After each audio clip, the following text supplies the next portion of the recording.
Tila walang epekto sa marami kahit nagkakatotoo tuwing baha ang kasabihang ang basurang itinapon mo, babalik sa iyo.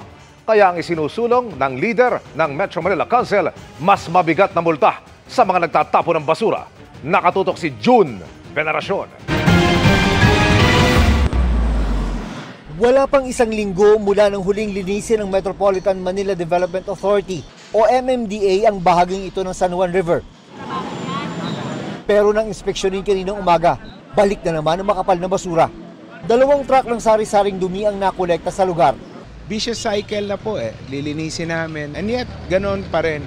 Ang San Juan River pa naman ang isa sa mga pangunahing daluyan ng tubig sa Metro Manila.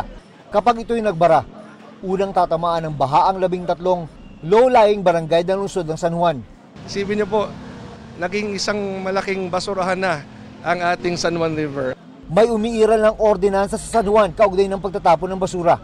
Pero ang isusulong ni Mayor Francis Zamora bilang Pangulo ng Metro Manila Council, mas mabigat na multa sa mga magtatapon ng basura sa mga ilog at creek.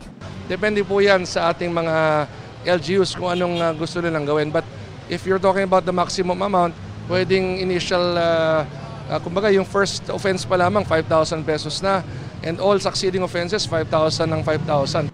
Imumungkahi rin ni Zamora na gawing magkakapareho ang multa ng di wastong pagtatapon ng basura sa lahat ng mga local government units sa Metro Manila. Sa ngayon, tuloy-tuloy lang daw ang paglilinis at pagpapalalim ng MMDA sa 23 pangunahing estero o creek sa Kamaynilaan. 15 na ang kanilang natapos. By this year, tapos po definitely yung 23 po na esteros na yan. Para sa GMA Integrated News, June Veneracion, nakatutok, 24 oras.